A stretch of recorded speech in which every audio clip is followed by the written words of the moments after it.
Hi kabamba! Tara at magluluto naman tayo ngayon ng dinuguan o yung tinatawag naming dinardaraan na mga Ilocano. Itsura pa lang nito ay talagang nakakapaglaway na. Kaya kung habang pinapanood mo to ay magsandok ka na ng kanin. At syempre handa mo rin ang iyong ulam. Dahil for sure ay magugutom ka bigla. Simpleng mga sangkap lang ang kailangan natin dito. Pag nagluluto ako nito, ang ginagamit ko talaga na parte ng karne ng baboy ay itong pork belly. At ito pa yung ibang gagamitin nating sangkap. Bawang sibuyas, siling haba, isang maliit na pack na seasoning granules, pamintang pino at itong dugo ng baboy. Pasintabi po pala sa mga kapwa ko Pinoy na hindi kumakain ng dugo. Yung palang dugo ay tinimplahan ko na yon ng suka at kunting asin. Pinakuluan ko na yung karne ng baboy. Pwede rin naman kahit hindi nyo na ito pakuluan. Kasi ganun din ako magluto minsan, hindi ko na ito pinapakuluan. Ang kagandahan din kasi pag pinakuluan natin yung karne ay madali lang itong hiwain. Yan at medyo konti yung karne na aking iluluto. Kaya lalagyan ko rin ito ng isang piraso na sayote. Medyo marami din kasi yung naibigay na dugo. At sakto naman na may stock akong isang piraso na sayote. Naalala ko pa nga pag may mga handaan, para dumami ito ay naglalagay din sila dito ng bunga ng papaya o kaya opo o yung tinatawag naming tabungaw at itong sayote. Kaya tinatawag namin itong dinardaraan nga pangpunsyaan. Pork belly ang ginamit ko dito dahil mas masarap din naman kasi ang dinuguan pag ito ay nagmamantika. Yan at natapos ko nang i-prepare yung mga gagamitin nating mga sangkap. Kaya inumpisahan ko na agad ang magluto.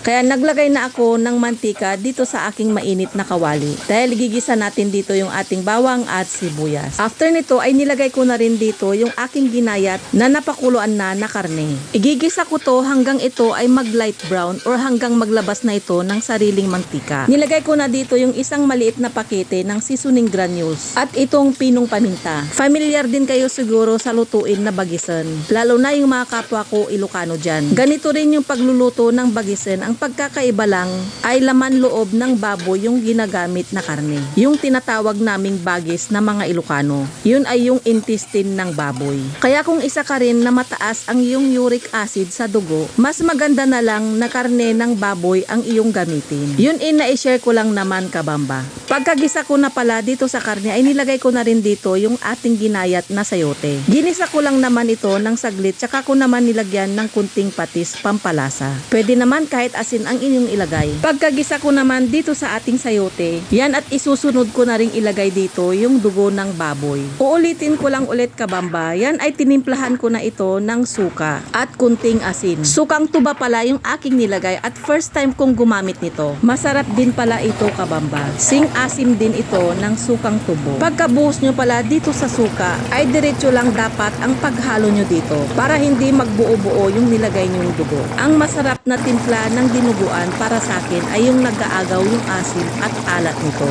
Kaya kanina ay nagdagdag ako dito ng kunting asin. Continuous lang yung pagpapakulo natin dito hanggang ito ay maiga or mabawasan na ng sabaw. Nakadepende yan kung gusto nyo ito ng masabaw or hindi. Ako ay lulutuin ko ito ng may kunting sabaw.